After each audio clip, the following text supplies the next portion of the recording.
A ver, pensemos en los 10 mandamientos. Seguro que a todo el mundo le suenan, ¿verdad? Podríamos nombrar unos cuantos. Forman, bueno, la base de nuestra cultura. Pero, ¿y si la lista que tenemos todos en la cabeza no fuese la única que existe?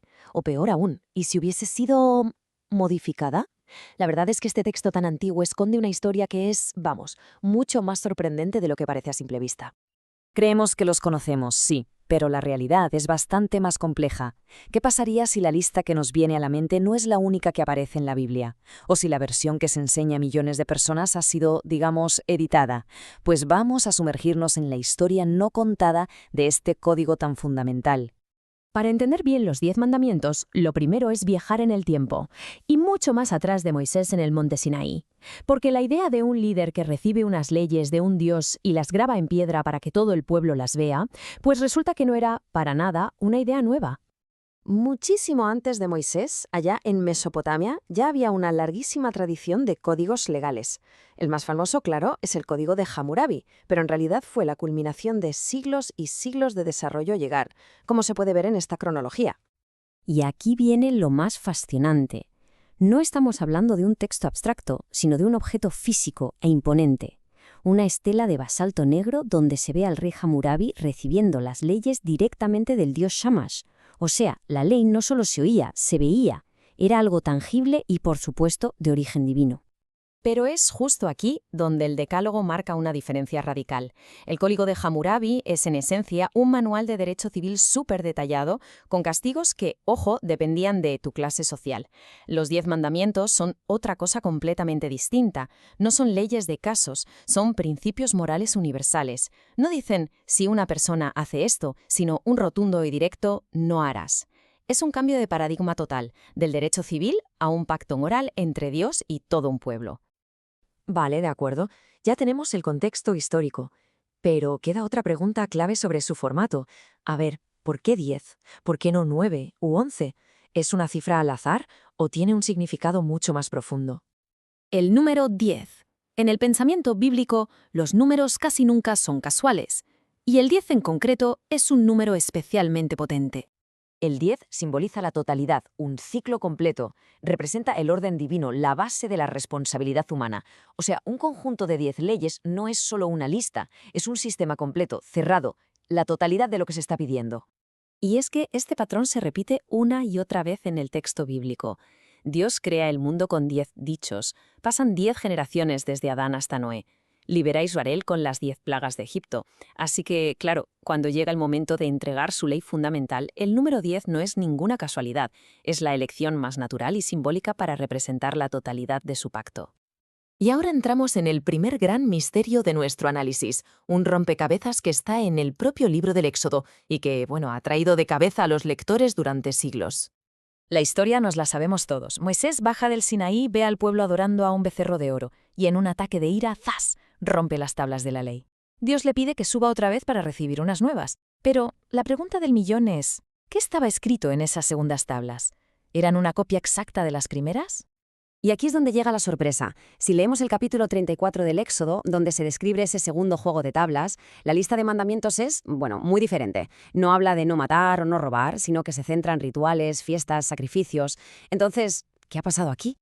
Para echar más leña al fuego, el propio texto dice explícitamente que Dios iba a escribir en las nuevas tablas las mismas palabras que había en las primeras. Así que tenemos dos listas diferentes, pero la promesa de que serían idénticas. ¿Cómo se resuelve esta contradicción tan evidente?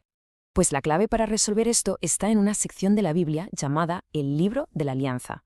Resulta que justo después de recibir los 10 mandamientos originales, a Moisés se le da un conjunto de leyes mucho más amplio, de tipo civil y ritual, en los siguientes capítulos del Éxodo. Entonces, la solución que más aceptan los expertos es esta. La lista del Éxodo 34 no es un nuevo decálogo. En realidad, es un resumen de esas leyes más amplias del Libro de la Alianza. Dios sí que reescribió los 10 mandamientos originales en las nuevas tablas, tal como prometió, pero el narrador bíblico simplemente aprovechó ese momento para recordarle al pueblo otras leyes importantes del pacto. Así que no son dos decálogos contradictorios, sino un decálogo moral y, por otro lado, un resumen de leyes rituales. Si el primer misterio se resuelve con un poco de contexto bíblico, el segundo es mucho más polémico, porque aquí no hablamos de una confusión, sino de una aparente alteración deliberada de la lista original, una que ha tenido unas consecuencias teológicas enormes. Miremos esta tabla. A la izquierda, la lista tal cual aparece en la Biblia, en Éxodo 20. A la derecha, la versión que se ha enseñado tradicionalmente en el Catecismo Católico. Las diferencias son impactantes.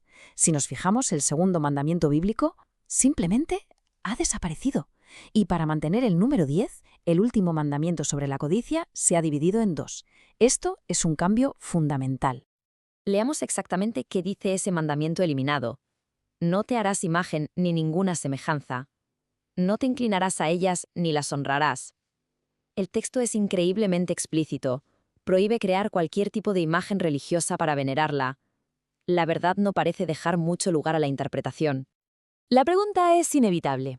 ¿Por qué una de las mayores ramas del cristianismo eliminaría una orden divina que parece tan clara y directa? Pues la respuesta parece estar en la práctica y la tradición. El catolicismo desarrolló una riquísima tradición de venerar imágenes, estatuas, reliquias, y esta práctica, que es fundamental en la devoción popular, choca de frente con el texto del segundo mandamiento. La solución que se adoptó fue eliminar ese mandamiento de la lista popular y reajustar los demás. Esto, claro, marca una de las grandes diferencias con las iglesias protestantes, que al seguir el texto bíblico original, por lo general, rechazan el uso de imágenes en sus iglesias. Entonces, ¿cuál es la gran conclusión de todo esto? Pues que este texto, que a menudo nos imaginamos como algo grabado en piedra, inmutable, eterno, en realidad ha tenido un viaje histórico fascinante y muy complejo. Hemos visto cómo surgió de una larga tradición legal en Mesopotamia, cómo se presentó como un pacto moral único. Y lo más importante, cómo ha sido interpretado, resumido e incluso alterado a lo largo de los siglos para adaptarse a las necesidades de diferentes comunidades de fe. Lejos de ser un documento cerrado y polvoriento, el Decálogo es un texto vivo. Sigue siendo una pieza fundamental de nuestra herencia cultural y espiritual, que continúa generando debate y nos obliga a examinar sus orígenes y su compleja evolución. Y todo esto nos deja con una pregunta final para reflexionar. Si un código que consideramos la definición misma de grabado en piedra ha sido moldeado y transformado por la historia y la interpretación humana, ¿qué nos dice eso sobre las leyes, las normas y los valores que consideramos absolutos en nuestro propio tiempo?